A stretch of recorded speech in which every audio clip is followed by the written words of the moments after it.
Bonsoir à tous, ravi de vous retrouver dans Ça vous regarde. Bonsoir Philippe Claudel. Bonsoir. Vous signez un roman désopilant qui s'inspire grandement de ce qui fait notre actualité un peu chaque jour, à savoir les déclarations à la fois improbables et imprévisibles de Donald Trump et d'Elon Musk. Wanted, c'est le titre de votre ouvrage. Alors on y voit Elon Musk qui a pris la tête de Vladimir Poutine. Le grotesque et l'absurde sont au pouvoir, alors autant en rire. Vous nous direz si c'est votre parti pris. Mais avant cela, on se penchera sur la situation à Gaza et sur la pression diplomatique qui s'accroît sur Israël. Que cherche Benyamin Netanyahou avec cette nouvelle offensive militaire?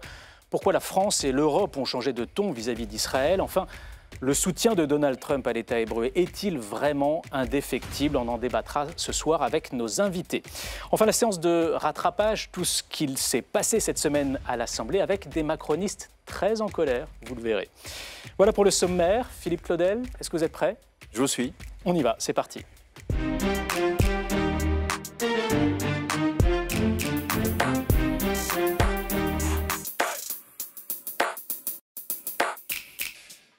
Des camions d'aide humanitaire entrent enfin dans Gaza, mais au compte-gouttes, et Israël poursuit son offensive militaire, malgré la pression croissante de la communauté internationale.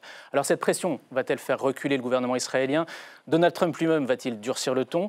Quel avenir pour le peuple palestinien à Gaza? On en discute ce soir avec Stéphanie Lat Abdallah. Bonsoir. Vous êtes historienne, vous êtes également anthropologue du politique, spécialiste du Moyen-Orient et des sociétés arabes, directrice de recherche au CNRS, et vous venez de coécrire le livre Gaza, une guerre coloniale, paru chez Actes Sud. Alain Rosanquier, bonsoir. Bonsoir. Vous êtes sociologue et vous présidez en France l'association La Paix Maintenant, et vous avez co-signé il y a quelques jours à peine une tribune qui appelle à reconnaître l'État palestinien. David Rigoulet-Rose, bonsoir. Bonsoir. Vous êtes chercheur associé à l'IRIS, spécialisé sur la région du Moyen-Orient et rédacteur en chef de la revue Orient Stratégique. Enfin, Vincent Hugeux, bonsoir. Bonsoir. Vous êtes essayiste, enseignant à Sciences Po et journaliste indépendant, et vous connaissez très bien cette région. On commence avec le récap de Bruno Donnet.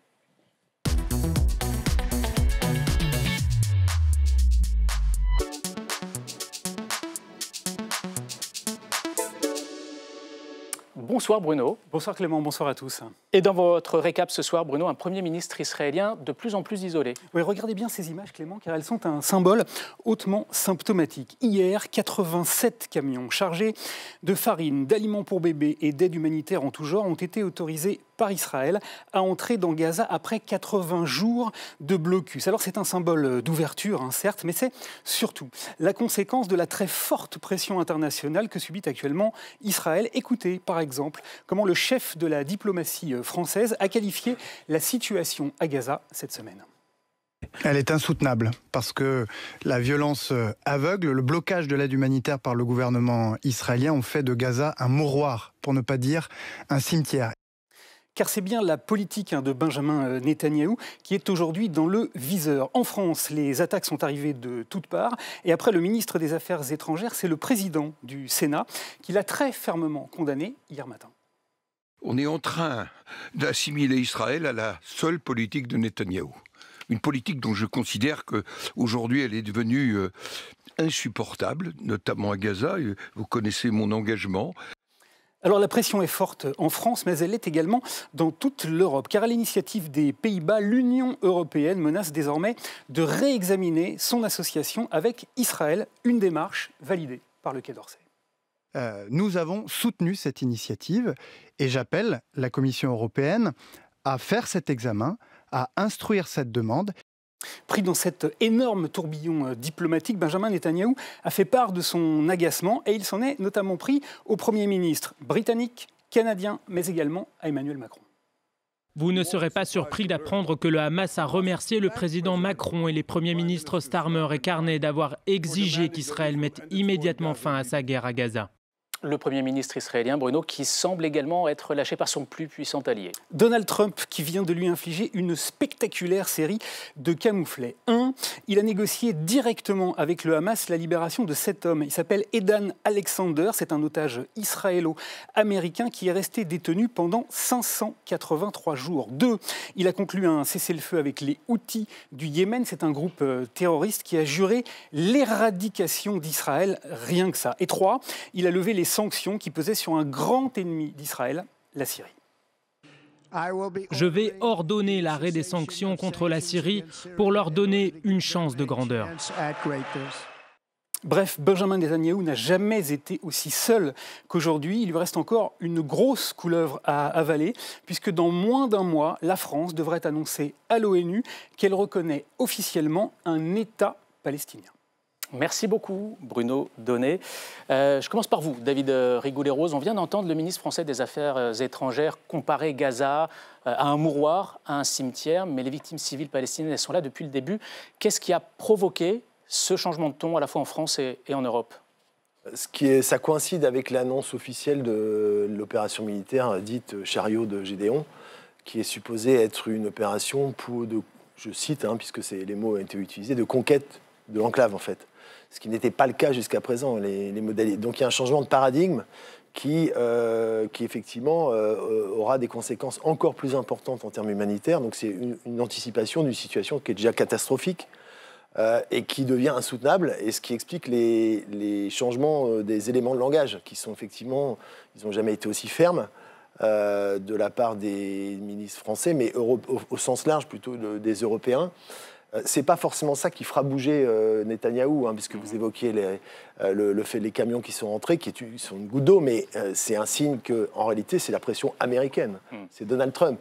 Ça lui pose un problème, Donald Trump. Et donc, effectivement, il y a eu un coup de fil entre Marco Rubio et Benjamin Netanyahou qui a été plutôt sec et qui est vraisemblablement à l'origine, effectivement, de cette inclination qui a fait comprendre à Benjamin Netanyahou, et il l'a reconnu de lui-même, qu'il y avait un risque de famine, ce qu'il avait nié jusqu'à présent. Alors on parlera évidemment de la pression des États-Unis, de la position de Donald Trump dans un instant, mais j'aimerais qu'on reste un peu d'abord sur la France, l'Europe. Vincent Hugeux, vous partagez l'analyse de David Rigoulet-Rose. Moi, je me pose aussi une question sur le poids des opinions publiques. Je dis les opinions publiques parce que... D'abord, on ne peut pas, hélas, parler d'une posture homogène de l'Europe. Vous avez vis-à-vis de ce conflit, comme vis-à-vis d'autres, plusieurs Europes avec des lignes de faille qui sont anciennes. Il va de soi que l'Allemagne et l'Autriche, pour ne citer que ces deux pays, qui estiment, à bon droit sans doute, avoir contracté une sorte de dette inextinguible vis-à-vis d'Israël, je fais évidemment allusion à l'épisode de la Shoah, seront toujours très réticents en termes de sanctions, et notamment sur la question du contrat d'association et de son hypothétique suspension, il y a déjà un désaccord qui est explicite. Et vous avez un deuxième pôle de résistance en Europe, c'est l'Europe centrale, où vous retrouvez une sorte de fraternité en illibéralisme avec des personnages comme le Hongrois Viktor Orban, le Slovaque Robert Fico ou le Premier ministre tchèque. Et eux, si vous voulez, ils se trouvent plutôt dans une logique qui est post-soviétique, c'est-à-dire qu'ils étaient alignés sur la ligne plutôt pro-arabe de Moscou au temps de l'Union soviétique, de l'URSS, et ensuite ils ont pris un virage plutôt atlantiste et pro-américain. Et donc il n'y a pas une voix en Europe. L'Europe ne parle pas d'une seule voix, puisque là, en l'occurrence, la mise en garde la plus ferme, qui reste mesurée, elle émane de la France d'Emmanuel Macron, du Royaume-Uni Keir Starmer, et du Canada, qui est de plus en plus un pays européen, d'ailleurs. Stéphanie Latab-Dallach, comment est perçu ce changement de ton diplomatique de la France, ces pressions croissantes du Royaume-Uni, du Canada, du côté du monde arabe? Je pense que c'est quelque chose qui est attendu de longue date, en fait, qui arrive assez tard, en fait, par rapport notamment aux opinions publiques arabes, des sociétés civiles très mobilisées, contrairement d'ailleurs au gouvernement qui finalement le sont relativement peu dans le monde arabe. Et donc, en fait, il y a aussi le fait que la question du génocide aujourd'hui est de plus en plus admise en fait par les juristes, par les historiens. Le fait que cette nouvelle opération soit lancée et qui affiche officiellement une volonté de transfert, et le transfert fait partie aussi des qualifications pour le génocide, fait qu'il y a aussi sans doute cette crainte aussi de complicité en fait de génocide qui peut être mise en cause, et d'ailleurs l'Allemagne a été mise en cause sur une complicité de crimes de guerre et crimes contre l'humanité qui l'a fait reculer sur certains points. Donc je pense que c'est quelque chose qui est important, qui va être bien accueilli, mais il y a une grosse attente de est-ce que les actes vont suivre les mots? Parce que maintenant, on arrive juste au stade des mots, après plus de 53 000 morts et l'écrasement de la bande de Gaza. On va évoquer l'acte possible qui pourrait être engagé côté européen, mais d'abord Alain Rosanquier, un mot. Encore faudrait-il qu'il y ait une évolution aussi du point de vue de l'opinion publique arabe d'une part et de la position des grandes puissances à l'égard de cette opinion publique. Il faut voir que Macron, par exemple, dès le départ, après le 7 octobre, a eu une position absolument irréprochable de solidarité à l'égard d'Israël, de solidarité à l'égard des familles d'otages. Et c'est la France qui est la première à réaliser une cérémonie d'hommage aux otages. Macron, dans les premiers jours, s'étant rendu sur place. Donc, effectivement, il y a d'abord, les choses ont commencé au 7 octobre. De ce point de vue-là, il y a eu cette attaque, ce massacre, cette tentative d'extermination de la part du Hamas qui ne pouvait créer qu'un sentiment de sympathie à l'égard d'Israël, de la population israélienne. Je ne parle pas de la politique du gouvernement, et ce qui a expliqué un peu la position des grandes puissances européennes dans un premier temps. Ensuite, étant donné, et donc il ne faut pas oublier d'où partent les choses et qui est responsable, y compris du martyre que vit la population palestinienne à Gaza, auquel le Hamas a tout fait pour que ce martyre se produise et rien fait pour essayer de prendre d'avance des mesures de précaution, car il savait bien qu'après le 7 octobre, il y aurait une répercussion, il y aurait des actes de vengeance de la part du gouvernement israélien. Et il n'y avait donc pas besoin d'être grand clair pour, si on souhaitait protéger sa population, de prendre un certain nombre de mesures. Ce qu'il n'a bien entendu pas fait. Et Israël est tombé dans ce piège que le Hamas lui a tendu. Et on voit le résultat aujourd'hui où l'opinion publique s'est complètement renversée d'une solidarité, d'une empathie à l'égard du gouvernement israélien. Israël devient aujourd'hui un pays qui est mis au banc des nations, comme vient de le souligner un des leaders de l'opposition israélienne. D'un mot justement là-dessus, peut-être d'un mot. Ce risque d'isolement d'Israël sur la scène internationale, c'est quelque chose qui peut faire pression sur le gouvernement, peut-être via l'opinion publique israélienne aussi? C'est un élément qui va jouer, qui va être repris dans le cadre des conflits, des oppositions à l'intérieur de la société israélienne. Faire plier Netanyahou seulement, non, c'est pas ça. Il faudra effectivement passer des mots aux actes, et avec un rôle très important de Trump, on aura l'occasion d'y revenir. Mais il est clair qu'une partie de l'opinion publique, dont on ne parle pas beaucoup, qui est opposée à la politique de Netanyahou, aussi bien sur le plan du développement de l'illibéralisme qu'il est en train de générer, et plus récemment sur la façon dont la guerre est menée. Aujourd'hui même, il y a eu des manifestations d'Israéliens à la frontière de Gaza pour demander l'arrêt de ces opérations et la libération des otages, parce qu'on se rend compte que cette guerre répond aussi à des intérêts politiques particuliers de Netanyahou et que ça dépasse les guerres nécessaires de défense de l'État d'Israël. J'aimerais juste avoir un mot, je ne sais pas de qui, sur cet accord d'association entre l'Union européenne et Israël, qui va être revu par l'Europe. Peut-être vous, David Rigoulet-Rose. C'est un vrai levier, ça, ou il faut rappeler ce que c'est que cet accord. En fait, il remonte à novembre. Il a été signé en novembre 1995 et il est rentré en application en juin 2000.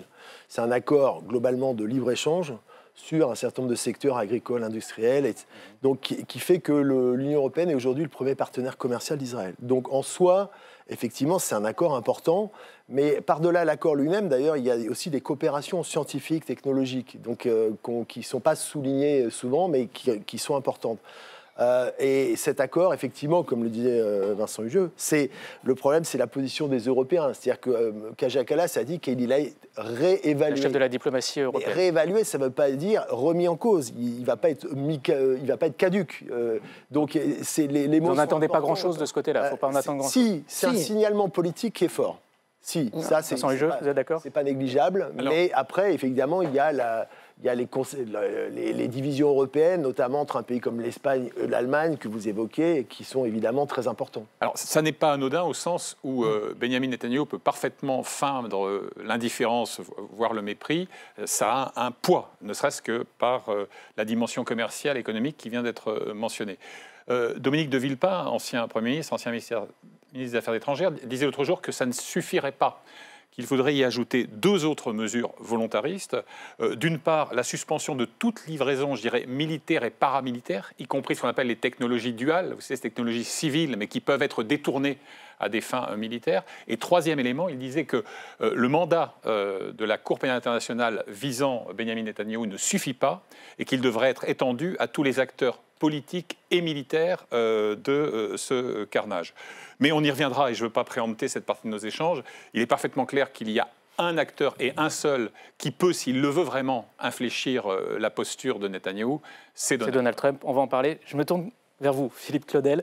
Vous n'êtes pas spécialiste de la région du Moyen-Orient, vous êtes écrivain, romancier, mais vous avez forcément un regard sur ce qui se passe dans cette région, sur cette répétition de l'histoire, cette incapacité de deux peuples à coexister en paix.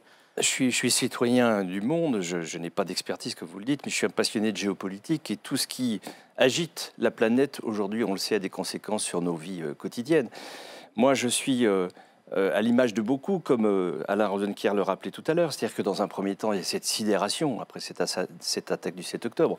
On ne pouvait être qu'effroyablement saisi par ce qui s'est passé. J'ai pu voir, comme beaucoup de nos élus parlementaires, un montage d'images, de ces images. Vous les avez regardées? Oui, je les ai regardées, oui, parce que je voulais à un moment écrire quelque chose sur cela. Il me semblait que les mots étaient importants, mettre des mots sur ces images. Aujourd'hui, l'image, elle est un peu dévaluée parce que, à force d'être, comment dirais-je, dans une civilisation d'images, on perd le sens de la réalité entre fiction et réel, vous voyez, et tout devient presque tout à fait irréel. Donc, je voulais écrire, donc j'ai vu ces images qui sont proprement insoutenables, et bien entendu, on ne pouvait être qu'avec Israël, qui avait subi ce massacre, ces jeunes gens fauchés, ces familles, etc. Et puis, il y a eu, voilà, tout ce qu'on sait depuis, et cette logique d'une destruction massive, des civils qui sont tués, qui sont affamés. Moi, vous savez, ça me fait penser à un très bel ouvrage nécessaire d'un écrivain allemand qui s'appelait Sebald, qui avait écrit un court texte sur la destruction des villes allemandes à la fin de la guerre. La guerre était perdue pour le régime nazi. Et pourtant, les Alliés ont bombardé, ont détruit des villes, ont tué des dizaines de milliers de populations civiles. Pourquoi ? La question se posait. Et là, cette logique, c'est la même. C'est-à-dire, on se demande pourquoi. Et en valeur absolue, tout cela est injustifiable. Qu'est-ce qui peut justifier qu'on massacre, qu'on affame, qu'on assoiffe des populations civiles ? Donc, on est dans une logique qui dépasse le simple entendement, avec des leaders, que ce soit Poutine en Russie ou Netanyahou en Israël, qui, pour des volontés internes de maintien de leur pouvoir, se lancent dans des opérations qui excèdent leur but premier. On va s'arrêter plus en détail sur cette nouvelle opération militaire qui a donc été déclenchée par Benyamin Netanyahou. Pour en comprendre à la fois ses objectifs et prendre la mesure de ses conséquences, on voit cela avec Marco Pommier.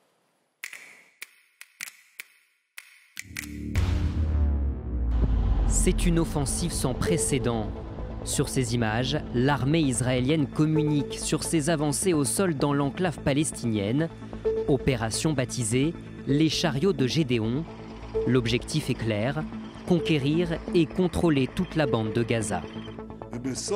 À la fin de ce processus, toute la bande de Gaza sera sous le contrôle de la sécurité israélienne et le Hamas sera complètement vaincu. Vaincre le Hamas et ramener tous les otages enlevés le 7 octobre 2023.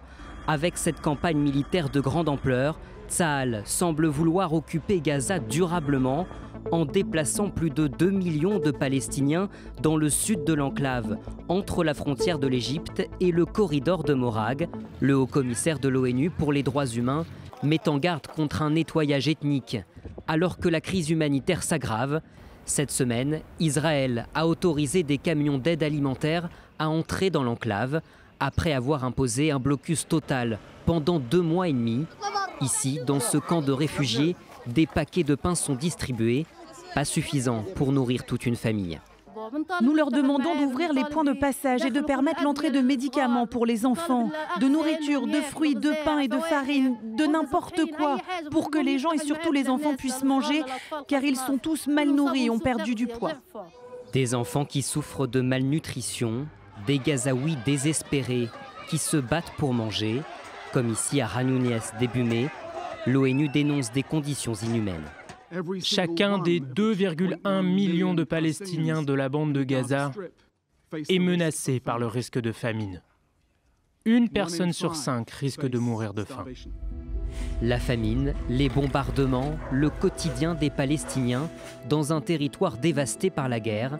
Selon le ministère de la Santé du Hamas, plus de 53 000 personnes sont mortes à Gaza, majoritairement des civils. Stéphanie Latta Abdallah, quel est l'objectif final de Benyamin Netanyahou? Est-ce que c'est vraiment de vider Gaza de ces 2 millions de Palestiniens? Et si oui, comment anticipez-vous la réaction du monde arabe si ça va vraiment au bout? Bon, déjà, il paraît compliqué, difficile en termes de faisabilité d'enlever 2 millions de personnes. Je pense que ce qui est important pour comprendre ce qui se passe à Gaza, c'est peut-être de sortir de l'événement 7 octobre, sur lequel on revient systématiquement, à raison si on veut, mais de comprendre ce qui se passe plutôt dans une perspective d'une structure, en fait. Aujourd'hui, c'est-à-dire le 7 octobre n'est pas arrivé dans un vide, c'est pas le moment zéro de l'histoire, d'une histoire coloniale qui dure, en fait. Et si on veut comprendre la politique israélienne menée par Netanyahou, aujourd'hui, elle est affichée. C'est-à-dire aujourd'hui, ce qu'on trouve dans la bouche de journalistes, d'hommes politiques et autres, c'est Nakba 2023, c'est une nouvelle guerre d'indépendance. Donc qu'est-ce que ça veut dire, une nouvelle guerre d'indépendance? La guerre d'indépendance qui s'est soldée par 900 000 déplacés palestiniens. Donc ça veut dire transférer et occuper. Donc on peut voir que Netanyahou s'est rendu aujourd'hui à ce type d'option.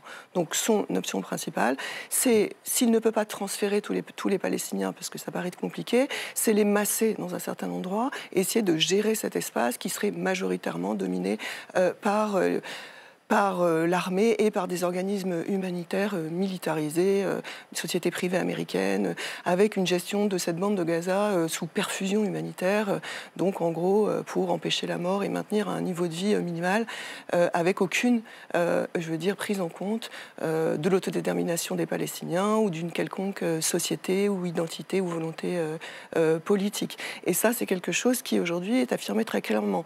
Alors, les uns ou les autres ont peut-être l'air de découvrir, mais en fait, ça n'est pas arrivé. Aujourd'hui, d'une part, c'est un processus long et en tout cas, on sait au moins depuis décembre 2023 qu'on s'oriente vers ce type de mécanisme qui vise directement la population civile et pas seulement ou uniquement le Hamas. Je pense qu'à ce stade, il faut mesurer l'impact désinhibiteur des projets délirants du promoteur immobilier Donald Trump. Je me souviens que dans mes conversations au fil de mes reportages dans la région, avec des représentants de la droite dure israélienne, l'aile la plus radicale du Likoud de l'époque, le rêve indépassable, c'était, s'agissant des Palestiniens de Cisjordanie, ce qu'on appelle en hébreu l'optia yardénite, l'option jordanienne, il n'y a pas d'État palestinien, où il existe déjà, c'est la Jordanie, on pousse tout le monde. Et il y avait le deuxième volet de ce plan, c'était l'expulsion des Gazaouis vers le Sinaï égyptien. En rappelant qu'il fut un temps, effectivement, où la bande de Gaza appartenait à l'Égypte. Bon. Mais les délires de la Riviera de Trump ont en quelque sorte déverrouillé les démarches les plus démentes. C'est-à-dire que vous avez aujourd'hui des gens qui, très sérieusement, vous parlent de déporter 1 million de Gazaouis vers la Libye. C'est un pays que je connais assez bien, où je suis allé souvent. La Libye, c'est 7 millions d'habitants, c'est-à-dire en termes de ratio, c'est comme si vous aviez, je ne sais pas moi, 9 millions de déplacés en France demain matin ou 46 millions d'Américains après-demain. En plus, c'est un pays totalement déchiré. Vous avez un maréchal autoproclamé qui s'appelle Khalifa Haftar, qui tient l'est et une partie du sud du pays. Et vous avez Tripoli, qui est, paraît-il, régenté par un pouvoir que soutient la communauté internationale, mais qui en réalité était le théâtre, il y a encore quelques jours, de combats meurtriers entre milices rivales. C'est pas crédible à aucun moment. Mais non, tout ça. Mais attendez, on a tout entendu. On a entendu parler de la Somalie, du Somaliland, du Soudan, et pourquoi pas revenir au rêve de certains Britanniques au temps de Theodore Herzl, donc avant même la création de l'État d'Israël, de dire qu'il y avait un espace en Ouganda qui avait vocation à accueillir l'État juif de demain. Alors j'aimerais qu'on parle de Donald Trump parce qu'on lit un peu tout et son contraire en ce moment sur Donald Trump et sa position vis-à-vis de l'État hébreu. David Rigouleros, quand vous analysez son comportement de ces derniers jours, de ces dernières semaines? Depuis le début, Donald Trump a dit qu'il apporterait un soutien indéfectible à Benjamin Netanyahou. Donc, effet, là encore, des inhibiteurs, puisque, effectivement, ça laisse à penser qu'il y a une marge de manœuvre illimitée. Les choses sont sûrement plus complexes quand même. même si le soutien est avéré, on ne peut pas le démentir, mais on a vu à certains éléments que vous évoquez d'ailleurs qu'il y avait quand même des prises de distanciation sur des points particuliers qui ne font pas forcément les affaires de Benjamin Netanyahou, loin de là. Vis-à-vis de l'Iran, vis-à-vis du Yémen. Oui, alors l'Iran est le gros morceau en réalité, parce que c'est ça le fond du problème. Les autres éléments que vous avez évoqués sont des symptômes de ce refroidissement interpersonnel, on va dire. Parce qu'il y a en toile de fond un rêve de Donald Trump, depuis son premier mandat, c'est de parachever le processus d'Abraham. Et le parachèvement, ce serait d'intégrer l'Arabie Saoudite. Premier voyage, justement, extérieur de sa nouvelle mandature. Or, le problème aujourd'hui, c'est que le soutien qu'il apporte à Netanyahou constitue une obstruction à la réalisation de son rêve. Puisque le même Netanyahou ne veut pas offrir de perspective politique à la question palestinienne. Or, normalement, dans la possibilité de normalisation, était effectivement intégrée cette variable qui aujourd'hui est hypothéquée. Donc on voit bien que du côté de l'administration américaine, ça grippe, ça irrite, parce que ça hypothèque effectivement son grand projet pacificateur au niveau régional et de développement économique de business avec les pétromonarchies. Il y a ces dimensions géopolitiques, et puis parfois il y a des choses... toute bête avec Donald Trump. Il fonctionne comme ça, on le sait. Et il y a ce site d'information américain qui est très sérieux, Axios, qui affirme que Donald Trump aurait demandé à Israël de finir sa guerre, d'accélérer la distribution de l'aide humanitaire, tout simplement parce qu'il ne supporte pas de voir des enfants mourir dans les bombardements à Gaza. C'est quelque chose, c'est une variable, une dimension qu'il faut aussi prendre en compte dans le comportement de Donald Trump. Oui, il y a un problème d'image qui par rapport à sa personne, puisqu'il veut se présenter comme justement le bienfaiteur, le pacificateur, et que ça rentre ça télescope effectivement cette représentation. Et donc c'est un problème pour lui. C'était pas pour Netanyahou, mais pour lui, oui, quand même, malgré tout. Ce qui explique d'ailleurs les pressions qu'il a fait passer par le biais de Marco Rubio. Alors, effectivement, c'est une dimension qui peut jouer. Il faut se souvenir que Netanyahou est soutenu par l'Église évangélique et qui joue un rôle très important dans son soutien, et que dans une optique christique, cette dimension de mort d'enfant est quelque chose effectivement qui est susceptible d'agiter, d'éveiller des sentiments et de développer une empathie très forte. Ceci étant, je vous rejoins, l'important c'est effectivement la gêne que Netanyahou, la politique actuelle du gouvernement israélien entraîne par rapport au projet grandiose de Trump s'agissant du développement économique, et actuellement, effectivement, il est un petit peu comme une arête dans la gorge de Trump, et il fera tout pour enlever cette arête. Il y a déjà eu des pressions pour obtenir l'entrée de l'aide humanitaire, ce qui fait que Netanyahou a été obligé de se plier sans l'accord du gouvernement, alors que normalement ça aurait été une décision du gouvernement israélien. Et effectivement, il n'est pas impossible, c'est des bruits qui circulent, que d'ici quelque temps, Trump torde à nouveau le bras de Netanyahou et impose l'arrêt des hostilités, moyennant la libération de tous les otages immédiatement, et la promesse, l'engagement qu'il avait déjà pris à l'égard d'Israël et que Netanyahou n'a pas voulu entendre, qu'il autoriserait Israël à reprendre les hostilités à la moindre violation du cessez-le-feu, de l'arrêt des hostilités par le Hamas. Donc, voilà, il est clair que Trump peut avoir un rôle très, très important dans le développement. La contrepartie, et juste un mot, c'est qu'il peut effectivement laisser carte blanche, puisqu'il a tordu le bras à Netanyahou s'agissant de l'Iran. On en a parlé avec les négociations qu'il a engagées sans avoir de contact préliminaire avec Netanyahou. Plus les outils, plus ces éléments. La contrepartie, ça peut être de laisser carte blanche à Netanyahou à Gaza. Je pense plutôt vers cette option que, dans un second temps, on aura de nouvelles pressions pour obtenir une évolution. J'aimerais qu'on évoque un peu la vie politique intérieure d'Israël aussi, avec ce qui s'est passé cette semaine. L'ancien chef d'état-major adjoint de l'armée, qui est à la tête d'un des partis de gauche aujourd'hui, Yair Golan, qui est intervenu et qui a mis en cause directement cette nouvelle opération militaire israélienne. Et évidemment, le gouvernement a été très violent dans sa réaction. Qu'est-ce qu'il représente aujourd'hui dans la société israélienne quand il prend la parole? Où en est la société civile de ce point de vue-là? Je ne sais pas qui veut prendre la parole là-dessus. Je pense qu'il représente une force montante dans la société civile israélienne. Il est parti de rien.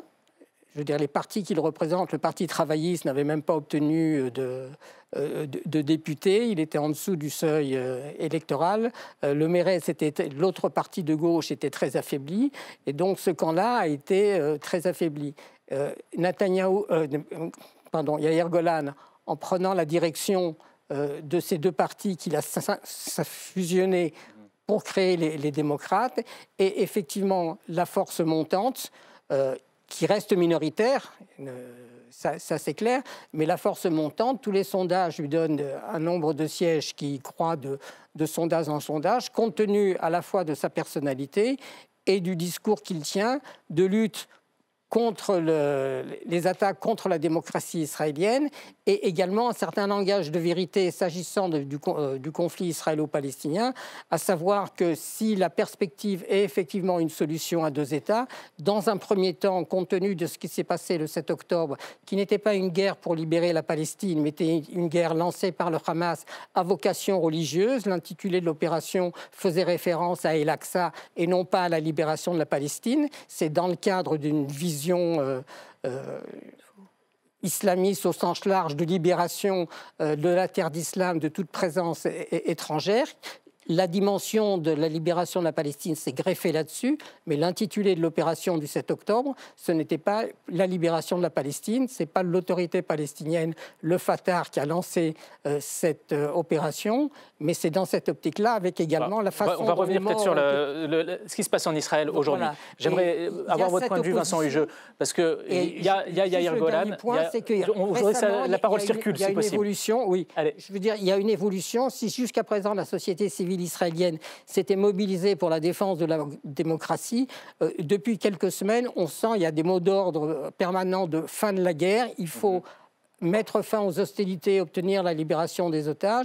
Et comme je vous le disais tout à l'heure, aujourd'hui même, et il y a quelques jours encore, manifestation à Gaza. Je n'ai pas vu aujourd'hui de mobilisation massive des Israéliens dans la rue. Plusieurs centaines de militants. Mais je disais que la moitié des réservistes, à peu près, n'ont pas répondu à l'appel. Oui, tout à fait. Il y a un puissant mouvement qui réprouve le choix maximaliste, la fuite en avant de Netanyahou et son orchestre. Vous avez en permanence des manifestations qui sont parfois, et même souvent animées d'ailleurs, par des associations représentant les familles des otages. J'entendais il y a 48 heures la mère d'un des captifs qui est toujours détenu par le Hamas aujourd'hui dire ce qui guide les choix de Benyamin Netanyahou, ce sont ses intérêts politiques étroits et non pas le sort de nos enfants. J'ajoute un dernier point. À l'instar d'un Donald Trump, Netanyahou s'estime au-dessus de toutes les lois humaines. Les lois internationales, évidemment, mais aussi les lois de son propre pays. Il sait très bien qu'en cas de chute de son gouvernement, il risque fort de passer un certain nombre d'années dans les prisons de l'État d'Israël. Et par ailleurs, vous avez un phénomène très intéressant. Vous savez qu'il a écarté le patron du Shin Bet, la sécurité intérieure, récemment. Il a nommé son successeur, en dépit du veto de la procureure générale et sans attendre le verdict de la Cour suprême, qui est l'instance maximale du droit en Israël. Donc, je fais ce que je veux. Stéphanie Latte Abdallah, le mot de la fin sur ce sommet qui se profile vers la mi-juin, co-organisé par la France avec une partie du monde arabe, sommet international, pour avancer vers la reconnaissance d'un État palestinien. Quelles sont les chances d'aboutir à moyen terme, selon vous ? Écoutez, je ne sais pas s'il y aura enfin cette reconnaissance de l'État palestinien qui, à mon avis, est nécessaire. Mais au-delà de ça, ce qui est important, c'est plutôt de voir qu'est-ce qu'il y aura dans cet État, en fait, et d'essayer... Il ne suffit pas de décréter... Il ne suffit pas de décréter un État. Il y a 183 pays qui le reconnaissent, cet État palestinien, et qu'est-ce que ça change, quelque part, pas grand-chose, parce que sur le terrain, il n'existe pas. On parle beaucoup, là, du 7 octobre, etc. Mais si vous voyez la Cisjordanie, il y a une annexion de jure, aujourd'hui, juridique. De jure de la Cisjordanie, dans le sens où il y a petit à petit un passage au civil d'une administration, l'administration civile mal nommée, qui est une administration militaire qui gère les affaires civiles en Cisjordanie, et qui petit à petit passe au civil. Et ça, c'est l'œuvre de Bezalel Smotrich. Donc, si vous voulez, c'est important, c'est un geste important, surtout par des pays qui comptent, notamment comme la France, mais il faut quand même avoir à l'esprit que ça doit être suivi ensuite par toute une série de mesures et de mises en œuvre qui permettent à un véritable État palestinien d'avoir une quelconque souveraineté et continuité territoriale. Merci à tous les quatre d'être venus débattre et nous éclairer sur ce conflit au Proche-Orient. Philippe Claudel, vous restez avec nous parce qu'on va parler de vous à présent. On va parler de vous et surtout de votre dernier roman, Wanted. C'est son titre. Il y est question de Donald Trump, d'Elon Musk et donc d'un contrat mis sur la tête de Vladimir Poutine. Les explications de Maïté Frémont. Si on vous invite, Philippe Claudel, c'est pour parler de votre nouveau roman Wanted. Sur la couverture, Donald Trump, Elon Musk et Vladimir Poutine y apparaissent comme des hors-la-loi de l'époque du Far West. Musk soupira d'un air agacé. J'ai dit que j'offrais $1 milliard à celui qui buterait ce fils de pute de Vladimir Poutine. Dès les premières pages, vous donnez le ton, la mise à prix de la tête d'un opposant. Et dans un monde où l'outrance et la grossièreté sont devenues la norme, vous décidez de vous attaquer à l'actualité géopolitique venue d'Amérique du Nord, avec le langage si particulier de Donald Trump. Tous les dirigeants du monde n'ont pas mon QI, loin de là.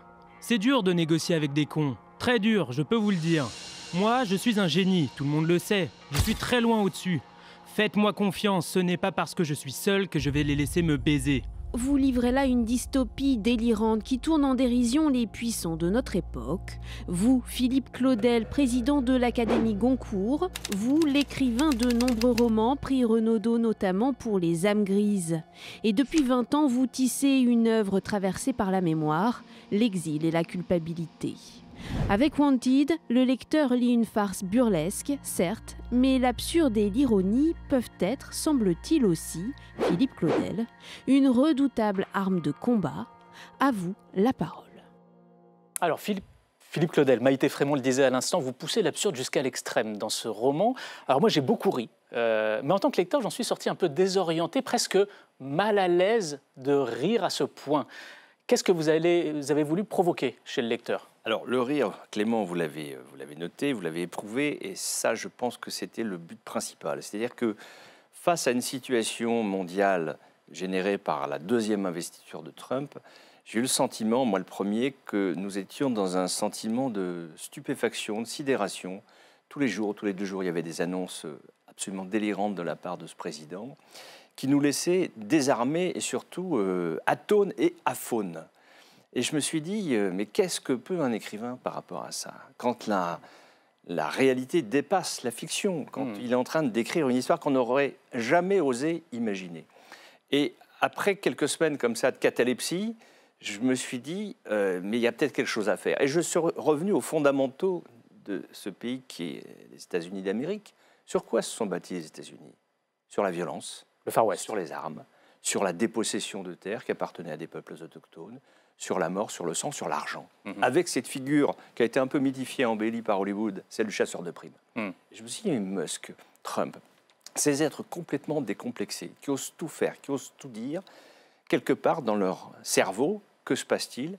Ne pourrait-il pas advenir qu'un jour, Musk, sous prétexte qu'il est l'homme le plus riche du monde, qu'il veut conduire aussi les affaires du monde, offre $1 milliard pour mettre la tête de Poutine à prix. C'est comme ça que c'est né. Mais sur le rire, c'est un rire de quoi ? C'est un rire de révolte, de désolation, de résignation ? C'est quoi ? Non, c'est un rire de réappropriation. Parce que ce qui m'a frappé, si vous voulez, dans toutes les annonces de Trump, depuis qu'il est à nouveau au pouvoir, la réaction, même quand les annonces étaient absurdes, c'était quoi ? C'était l'analyse.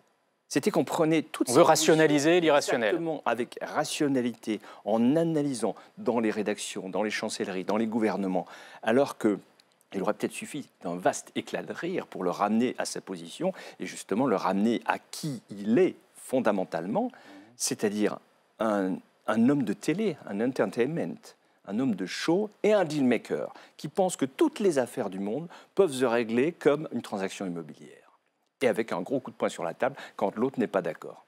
Alors vous montrez tout le grotesque de Trump et d'Elon Musk, mais ce grotesque, il est plébiscité aujourd'hui par beaucoup de gens. Beaucoup de gens trouvent juste ça cool qu'il fasse un énorme doigt d'honneur comme ça à tout ce qui a fondé nos démocraties jusqu'à présent, c'est-à-dire la raison, la morale, le respect des institutions, le respect des contre-pouvoirs. Est-ce que vous pensez qu'ils vont changer d'avis, ces gens-là, s'ils lisent votre livre aujourd'hui ? Ou est-ce qu'ils ne vont pas juste rire et puis passer à autre chose ? Écoutez, ça, je ne suis pas dans leur cerveau. Mais ce qui est net, c'est ce que vous avez dit. C'est-à-dire que Trump parle comme s'il était dans un saloon ou dans un bar et qu'il réglait les affaires du monde en 3 coups de cuillère à peau avec les formules les plus vulgaires et la langue la plus simple. Dans ce cas-là, il a l'impression, et peut-être que des gens ont l'impression qu'il se met au niveau de tout le monde. Mais ce n'est pas le niveau de tout le monde. C'est simplement le niveau le plus vulgaire de l'humanité. Et c'est des analyses les plus vulgaires qui soient. Il y a une chose qui est très inquiétante aujourd'hui, c'est qu'en fait, cet homme, il est absolument imprévisible. Tout à l'heure, on disait, on essaye de rationaliser. Mais même son entourage, son proche entourage est surpris parfois par ses décisions, ses prises de parole. Donc il ne faudrait pas le prendre pour quelqu'un qui est justement intelligent et qui utilise une langue simple parce qu'il a des idées claires. Non, je crois que c'est beaucoup plus confus que cela, c'est beaucoup plus inquiétant. Et c'est en cela que justement le rire que j'essaye de provoquer doit être salutaire, doit nous réveiller. Et le grotesque dont vous parlez, il faut le pointer du doigt pour pouvoir le dénoncer. Alors il y a une philosophe qui parle du grotesque de Donald Trump dans la presse ce matin, dans Libération, c'est Cynthia Fleury, et elle décortique les effets du grotesque de Trump dans l'opinion publique en expliquant comment pour beaucoup de gens ça légitime des comportements qui étaient jusqu'à présent réprimés, marginalisés. Ça peut être la contestation des faits, la remise en cause de la science, la libération des paroles racistes, sexistes, homophobes. Alors avant, le ridicule pouvait tuer. On a l'impression qu'aujourd'hui, le ridicule, ça rend populaire, ça amène au pouvoir finalement. Mais écoutez, pour prolonger ce que vous venez de dire, les propos de Cynthia Fleury, le problème aujourd'hui, c'est que ces énormités, ces absurdités, ces contre-vérités sont portées par le président de la première puissance du monde. Donc évidemment que ça l'est légitime. Mais ce n'est pas justement parce qu'aux yeux de certains, ça rend légitime toutes ces affirmations et ces absurdités qu'il faut se courber devant elles, qu'il faut les accepter et qu'il ne faut pas les dénoncer. Moi, je suis surpris, si vous voulez, que dans toutes les prises de parole, et notamment quand Trump énonce des contre-vérités, des absurdités, il n'y ait pas en face de lui un journaliste ou un contradicteur qui dit « Excusez-moi, Monsieur le Président, vous faites erreur, vous vous trompez. » Certains l'ont fait. Certains l'ont fait. Macron l'a fait, si vous vous souvenez, à un moment, quand il est face à côté de Trump, quand Trump dit une absurdité sur l'aide américaine, le niveau d'aide américaine en milliards de dollars à l'Ukraine, Macron prend Trump par le bras et puis lui dit « To be frank, it's not true », etc. Et il rétablit la vérité, il redonne les vrais chiffres. Très peu le font. Et pourquoi on ne le fait pas? Pourquoi cet homme semble paralyser la terre entière et même avec ses absurdités les plus grandes, nous laisse pantois? Quand on lit votre livre, on a aussi l'impression que vous êtes fait plaisir, que vous en aviez besoin, oui, que c'était quelque chose de libérateur. C'était un geste d'hygiène mentale pour vous? Absolument. Alors très égoïste en premier temps, parce que c'est un geste d'écriture et de libération. Et puis, ce qui me fait plaisir, c'est de voir que les gens le lisent comme ça, en leur disant « Ah là là, ça fait du bien quand même de lire ça ». Ce qui était nouveau pour moi, c'est d'écrire, si vous voulez, sur un absolu présent. Parce que le livre, je l'ai écrit il y a quelques semaines seulement, sur des... Ça fait référence à une actualité toute proche, notamment l'humiliation de Zelensky dans le bureau ovale. Elle est dans votre livre. Et puis les personnages sont des personnes, sont des êtres réels. Sont des êtres réels qui deviennent personnages de roman. Et je pousse simplement l'hypothèse un peu plus loin, mais malheureusement, elle pourrait être crédible aussi. J'aimerais qu'on s'arrête sur votre capacité à faire parler Trump et Musk comme ils parlent dans la vraie vie. Votre capacité aussi à provoquer des situations totalement improbables et donc parfaitement réaliste désormais avec Donald Trump. C'est quoi votre technique pour parler le Trump? Comment vous avez fait? Il suffit d'écouter le Trump. C'est-à-dire que, vous savez, vous avez décortiqué ses prises de parole, sa rhétorique. Je suis, un écrivain, c'est une éponge. On se nourrit du monde, on se nourrit des paroles des autres. Et puis, il y a quand même un fait qui est essentiel, et d'ailleurs notre conversation le prouve, ce livre le prouve, c'est que depuis quelques semaines, depuis quelques mois, depuis quelques années, ces personnes, Trump, Poutine, Musk, sont entrées dans nos vies. Ils sont chaque jour dans nos vies. On ne peut pas les mettre à la porte. Il suffit qu'on ouvre une télévision, une radio, un journal, une conversation entre amis. Tout le débat tournait autour de Donald Trump juste avant. Exactement. Donc cette espèce d'intrusion, de viol intime, de violence avec laquelle ils sont parvenus à entrer dans nos vies, font qu'à un moment, leurs paroles infusent. Et moi, c'était un vrai plaisir d'écouter, d'analyser comment ils parlent pour essayer de reproduire justement leur tic de langage. C'est quand même des êtres qui s'expriment avec très très peu de mots, avec des complexions, on l'a dit, avec une grande vulgarité, et qui pensent en fait qu'ils ont, et c'est ça qui est fascinant, ils pensent qu'ils ont absolument raison. C'est-à-dire qu'il n'y a même pas l'hypothèse d'une contradiction ou d'une parole opposée. Il y a une espèce de féroce conviction à avoir raison. J'ai découvert que vous avez été punk dans votre jeunesse. Oui. On ne peut pas dire que Trump s'embarrasse des convenances, de la morale, et puis il porte une forme de radicalité qui peut faire imploser le système d'une certaine façon. Est-ce qu'il n'a pas un côté punk, finalement? Non, Non. Moi, je ne pense pas du tout. Parce que je vous dis ça, mais en 2017, le chanteur des Sex Pistols, Johnny Rotten, voyait en Trump un ami potentiel et il avait dit il y aurait peut-être une petite chance que quelque chose de positif sorte de cette situation parce qu'il terrifie les politiciens et ça, c'est vraiment cool. Johnny Rotten. Oui, Johnny Rotten. Il faudrait lui reposer la question à Johnny Rotten aujourd'hui, en 2025. Bon, je ne suis pas dans sa tête. Mais si vous voulez, non, il y a quelque chose. Dans le mouvement punk, il y a une révolte. Il y a une volonté de mettre vraiment un grand coup de pied comme ça dans les convenances, à la fois les convenances sociales, les convenances politiques, les convenances même musicales. Mais en même temps, pour l'avoir vécu, il y avait une forme violente de tendresse. Et même si le slogan c'était No Future, il y avait une forme d'espérance. Il y avait une forme de sauvagerie amoureuse pour le monde, pour les êtres, pour basculer tout ça, faire que ça se casse la gueule, mais pour une sorte de bien-être quand même individuel et collectif. Je ne vois pas ça chez Trump. On a beaucoup parlé de Trump, un peu moins d'Elon Musk. Vous me permettez une chose, Clément, aussi. L'argent n'avait aucune place. C'était l'autre question que je voulais vous poser, mais c'est un punk au service des milliardaires. Exactement. C'est-à-dire que l'argent n'existait pas pour les punks. Alors que Trump, la seule motivation, et Musk et les autres, et Poutine, qui est un milliardaire, ça, on ne le dit pas assez. Ça a été quelqu'un qui, de façon mafieuse, s'est accaparé des richesses considérables. L'argent est le centre de tout pour ces gens-là. Alors Elon Musk, l'argent, justement, l'homme le plus riche du monde qui se retrouve dans le bureau ovale de la Maison-Blanche. Comment vous analysez cette situation aujourd'hui? Il est où le pouvoir? Est-ce que c'est le pouvoir de l'argent incarné par Musk qui s'appuie sur Trump ou l'inverse? On n'arrive plus trop à y voir clair. Dans votre livre, vous faites dire à Musk que le vrai pouvoir, ce n'est pas lui qui l'a, qu'il n'est pas aussi puissant que les grandes puissances. Oui, mais c'est gagnant-gagnant. La collusion des deux, de Musk et de Trump, c'est l'un qui est à la tête, qui est revenu à la tête de la première puissance mondiale, et l'autre qui a la première fortune mondiale. Et sous ce prétexte et cette collusion et ce couple, ils pensent qu'ils peuvent régler les affaires du monde à leur avantage, c'est-à-dire, on ne l'a pas encore dit, mais c'est dans un souci très net de faire exploser la démocratie. C'est-à-dire que la démocratie, la règle démocratique ne leur convient plus, à eux et à d'autres. Parce qu'on a vu aussi comment les patrons des GAFAM s'agenouillaient devant Trump, alors qu'ils avaient été opposés à lui pendant plusieurs années. Donc l'argent est le centre de tout, on est prêt à tout pour ça. Et qu'est-ce qui est gênant dans cette quête de l'argent et dans la façon de le produire et de le faire en sorte qu'il soit plus important? C'est les règles de la démocratie, c'est les lois, c'est les règlements, etc. Donc on voit qu'il y a des visions absolument égoïstes. Il y a quelque chose d'absolument autocentré chez Trump et chez Musk. La différence entre les deux, et Trump l'a bien rappelé, parce qu'on a quand même deux égos surdimensionnés, c'est qu'ils ne vont pas pouvoir cohabiter longtemps. Et Trump l'a dit bien vite, Musk ne pourra jamais être président des États-Unis, il n'est pas né aux États-Unis. Donc on voit que les premiers petits grains de sable dans la machine apparaissent. Un mot avant de conclure. Ça fait plus de 6 mois maintenant que l'écrivain franco-algérien Boualem Sansal est incarcéré en Algérie. 6 mois qu'avec d'autres écrivains, vous tentez de réveiller l'opinion pour faire pression sur le pouvoir à Alger. Cette figure de l'écrivain, elle a longtemps été sacrée en France. Est-ce que vous sentez aujourd'hui un mouvement de révolte dans l'opinion en faveur de Boualem Sansal? Il y a un mouvement de contestation, de force, d'énergie qui a toujours été là depuis le début. Pour Boualem, on se mobilise. Chez les Français, vous le sentez ça? Alors, chez les intellectuels, écrivains français, oui.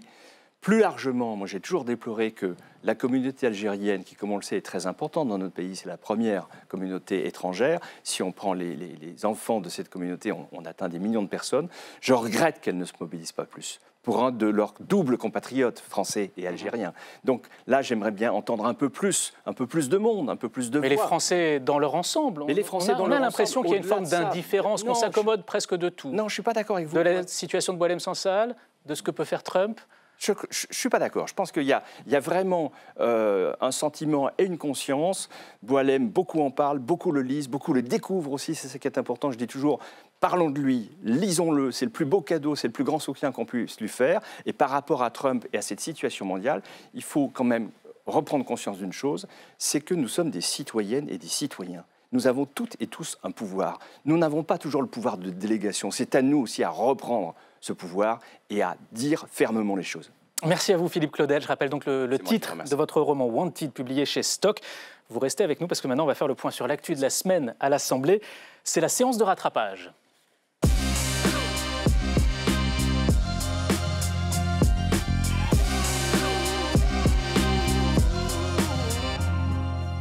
Et donc, si vous n'avez pas tout suivi de cette actu de la semaine à l'Assemblée, vous êtes au bon endroit avec les bonnes personnes. Bonsoir à tous. David Revaud-Dallon, Stéphanie Despierres, Jean-Baptiste Daoulas. David, vous êtes rédacteur en chef de la revue L'Hémicycle. Stéphanie, vous êtes journaliste à LCP, vous jouez à domicile si je puis dire. Et puis Jean-Baptiste, vous êtes un ancien de la maison, aujourd'hui journaliste politique à Libération. Cette semaine à l'Assemblée, elle a d'abord été marquée par un gros coup de gueule des macronistes. Une porte-parole dans une coalition et dans le contexte politique dans lequel nous sommes ne devrait pas dire ça. Ce n'est pas parce qu'on a l'ivresse des lendemains de victoire qu'il faut se laisser aller à des commentaires qui sont indésagréables, déloyaux. Il y a depuis quelques semaines maintenant une offensive brutale de la droite réactionnaire, conservatrice, autoritaire, qui est incarnée par Bruno Retailleau, qui a décidé de mener la guerre à ce qu'est le macronisme. Alors aidez-nous à mieux comprendre, Stéphanie, qu'est-ce qui a déclenché cette colère des macronistes? Ce sont des propos de la porte-parole du gouvernement, Sophie Primas, qui a dit que le macronisme serait terminé dans les prochains mois. Et vous l'avez vu, ça a déclenché un tollé, même si le lien s'est un peu distendu entre les députés et le président de la République. Là, vraiment, ça a resserré les troupes. David Revaud-Dallon, comment il faut analyser ça? Est-ce que c'est une simple gaffe de la porte-parole du gouvernement? Est-ce que c'est une offensive coordonnée de la droite contre Emmanuel Macron? Je suis assez d'accord avec ce qui a été dit par Prisca Thévenot. Une porte-parole sur la forme du gouvernement ne devrait pas dire ça. Porte-parole du socle commun, dont on s'aperçoit qu'il n'avait déjà pas énormément de choses en commun et qu'il n'y a vraiment plus du tout justement de commun. Sur le fond, en réalité, elle a raison. Le macronisme est bientôt fini. Il est même un peu sans doute en deçà de la réalité, puisque depuis la dissolution, on voit que le président a quand même perdu beaucoup de ses marges de manœuvre politiques. Je pense qu'effectivement, il y a une offensive concertée de la droite. Qu'est-ce qui vous fait dire ça? Qui est enhardie. Je pense que d'abord, Bruno Retailleau, dans la fin de sa campagne, avait quand même nettement pris ses distances avec le macronisme. Il avait bien fait valoir que lui faisait partie d'une entreprise politique bien distincte. Il l'avait fait dans un message adressé aux militants juste avant le vote pour la présidence. Parce que Laurent Wauquiez, son concurrent qu'il a battu depuis, lui était dans une logique de rupture avec le macronisme et avec le gouvernement. Donc il était un petit peu obligé de jouer cette carte. Et depuis que le Congrès ait gagné, je dirais que son assurance a encore gagné et que désormais il est obligé de jouer de plus en plus la rupture. Et je pense que c'est quelque chose qui va se développer dans les semaines et dans les mois à venir, puisque précisément on va se rapprocher de la campagne présidentielle. Jean-Baptiste Daoulas. Ouais, il y avait quand même une hypocrisie à la fois réjouissante et immense dans la guirlande de sons qu'on a écouté. C'est-à-dire que la semaine dernière, il y a eu 3h30 d'émission d'Emmanuel Macron qui ont quand même globalement catastrophé, y compris dans son camp. Le parti Renaissance a mis 24 heures à tweeter les meilleurs morceaux de l'interview présidentielle. Ils ne l'ont pas fait en direct, il n'y a pas eu de comité de soutien de Renaissance en direct. Les Jeunes avec Macron, qui est l'association de jeunesse du parti présidentiel, dans quelques mois va annoncer son nouveau nom. Donc de fait, la fin du macronisme, c'est les macronistes eux-mêmes qui non seulement en parlent le mieux, mais le pratiquent déjà aujourd'hui. Donc c'est vraiment... faussement énervé ce qu'on a entendu. C'est juste la réalité. Après 2 quinquennats, un mandat, ça se termine, on change de leader, on en cherche un autre, et c'est tout simplement ça qui est en train de se passer. Un mot peut-être quand même du début de semaine, parce qu'on avait l'impression que du côté des macronistes, on était plutôt content de ce qui s'était passé du côté de la droite républicaine, de cette élection de Bruno Retailleau face à Laurent Wauquiez. Oui, il y a eu un petit ouf de soulagement au niveau du gouvernement, notamment parce qu'ils avaient peur que Laurent Wauquiez gagne et ils estiment que Bruno Retailleau est plus fiable, plus sincère, plus franc dans ses convictions et plus gérable, qu'il y a moins de surprises, notamment à l'Assemblée sur certains textes. Donc il y a eu ce ouf de soulagement. Et puis finalement, 2 jours plus tard, vous avez Sophie Primas qui met les pieds dans le plat. Et je suis assez d'accord avec Jean-Baptiste, même si c'est complètement surjoué, ça n'arrange pas les relations au sein du gouvernement et du bloc central. Le principal bénéficiaire de cette opération, de cette élection de Bruno Retailleau, c'est François Bayrou quand même, puisque Laurent Wauquiez avait menacé, tonné en disant que cette politique ne lui convenait pas et qu'il était possible que son groupe quitte la majorité, le socle commun, qui encore une fois n'a plus rien de commun. Donc c'est un petit sursis. Mais effectivement, c'est reculer pour mieux sauter, parce que, comme je le disais, Bruno Retailleau va prendre de plus en plus d'initiatives pour jouer la rupture. Il est obligé, pour jouer sa carte, de se démarquer du président. Il va un peu la jouer comme Sarkozy avec Chirac en son temps avant l'élection de 2007. Comment vous voyez la suite pour Bruno Retailleau ? Il y a eu un soulagement à court terme, effectivement, des macronistes, puisqu'ils se sont dit c'est chouette, le gouvernement ne va pas tomber, on ne va pas avoir de crise. Mais en réalité, ce qu'ils voient, c'est que Bruno Retailleau devient un concurrent de plus en plus sérieux. Il y a ce côté un peu vu à la télé qui fait qu'il a une sorte de percée dans les sondages qui lui fait atteindre les 15 à 16%. Donc là où on entendait souvent Bruno Retailleau, c'est la droite Bellamy, entre guillemets, du nom de François-Xavier Bellamy, leur candidat aux européennes, qui avait fait 7 ou 8%.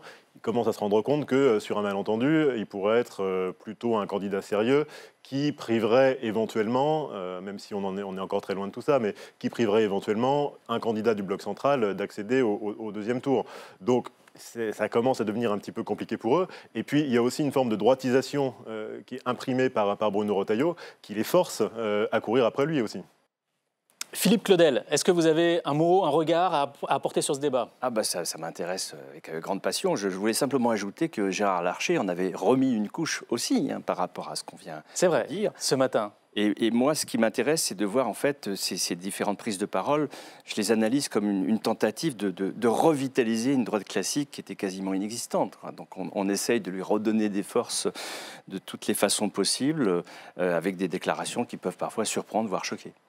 On va passer à l'autre actualité de la semaine à présent, avec cette proposition de Gabriel Attal qui a beaucoup fait réagir. Moi, je considère qu'une femme qui décide librement de porter le voile, c'est sa décision. Mais dans décide librement, il y a liberté. Où est la liberté d'une jeune fille, d'une fillette de 5-6 ans quand on l'a contraint à porter le voile? Alors Gabriel Attal veut donc interdire le port du voile chez les jeunes filles de moins de 15 ans. C'est en réaction à ce rapport sur l'entrisme des frères musulmans, rapport qui a été examiné mercredi en Conseil de défense. Stéphanie, est-ce qu'il ne prend pas le risque de fracturer son propre groupe quand il fait ça? Alors, un peu, mais je pense que le groupe est beaucoup plus à droite qu'il ne l'était, par exemple, en 2018, au moment des débats sur la loi asile-immigration, et même qu'en 2022. On parlait tout à l'heure d'une droitisation d'un discours qui infuse. Et bien là, certains dénoncent une course à l'échalote de Gabriel Attal qui, pour suivre Bruno Retailleau, et bien, du coup, s'engouffre et fait une proposition choc beaucoup plus à droite de ce qu'on aurait pu croire être le barycentre du macronisme, même si on n'a toujours pas, en effet, réussi vraiment à définir ce qu'est le macronisme. David Revaud-Dallon, votre regard sur cette proposition-là? Évidemment, il y a un lien avec le sujet précédent. D'abord, sur la fin du macronisme, on voit que les héritiers sont en train déjà de se positionner pour recueillir, pour être les principaux légataires de cet héritage électoral, espérer le faire fructifier. Et puis, Bruno Retailleau, encore lui, décidément toujours sur le devant de la scène ces derniers jours, a quand même été le principal moteur de ce rapport sur les frères musulmans. Il l'a d'ailleurs fait fuiter dans la place Beauvau l'a fait fuiter dans la presse aux grandes dames de l'Élysée et du président Macron qui en étaient fort maris. Donc évidemment, il y a aussi une course effectivement à l'échalote derrière le ministre de l'Intérieur pour se positionner dans la perspective de 2027. Les deux sujets sont éminemment liés. Jean-Baptiste Daoulas. Ce qui est assez terrible dans cette proposition de Gabriel Attal, c'est qu'elle est a priori complètement inconstitutionnelle. Alors il nous expliquait ce jour-là également qu'il y avait des juristes, des membres du Conseil d'État qui avaient été consultés. Il y a quand même... C'est quand même difficile de voir une base constitutionnelle pour interdire des signes religieux pour les moins de 15 ans dans l'espace public. Partout, dans l'espace public. Toutes les religions, c'est quand même extrêmement compliqué. C'est vraiment une sorte de fuite en avant et puis aussi de volonté d'être sur la photo ce jour-là. On était plutôt à l'Élysée avec ce Conseil de défense, Emmanuel Macron qui recadre Bruno Retailleau. Gabriel Attal, il a une forme de peur de l'effacement depuis qu'il a quitté Matignon il y a un an, contre son gré. Et on voit cette volonté de refaire un peu le coup de la baya. Il avait une sorte... Quand il était ministre de l'Éducation nationale. D'opinion et de popularité, quand en tant que ministre, il avait visé le camis et la baya, ça lui avait profité, il essaye de retrouver la martingale avec ça, même si cette fois-ci, constitutionnellement, j'insiste, c'est extrêmement compliqué. Stéphanie, en quelques mots, parce qu'il nous reste assez peu de temps. La question que tous les députés se posent, c'est est-ce qu'ils seront en vacances fin juin? Est-ce qu'il y aura une session extraordinaire? On se la pose un peu aussi à LCP, parce qu'on va couvrir tout ça. Est-ce qu'on a une réponse? Alors, on devrait être fixé d'ici quelques jours, mais ce qui se profile, c'est quand même une session extraordinaire, 15 jours, au moins, peut-être 3 semaines, donc au moins jusqu'au 14 juillet, 2 sessions à l'Assemblée nationale pour...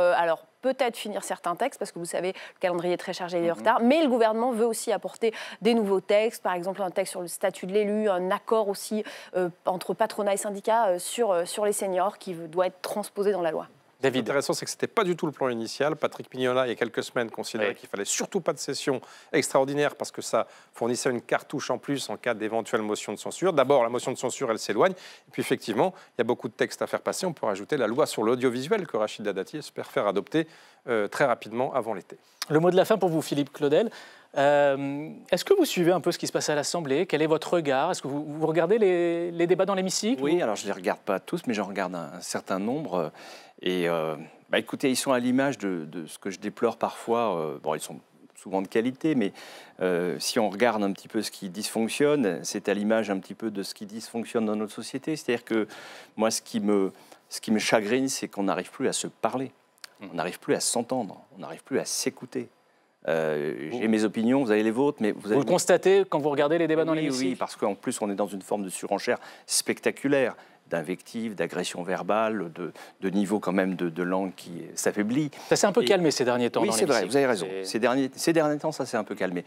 Mais justement, il faudrait, et j'espère que c'est une tendance qui va s'accentuer, qu'on soit, par nos représentantes et nos représentants nationaux, dans une conversation, dans un dialogue, dans un échange, parce qu'il ne faut pas oublier une chose, c'est que nous avons besoin, il est nécessaire, il est indispensable qu'on fasse société.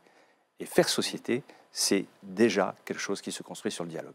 Merci beaucoup Philippe Claudel. Je rappelle donc le titre de votre roman Wanted, qui est sorti, qui est déjà sorti en librairie aux éditions Stock. Merci à tous les trois. C'est la fin de Ça vous regarde. Je vous souhaite un bon week-end à tous sur LCP, mais pas que, évidemment. Et on se retrouve la semaine prochaine.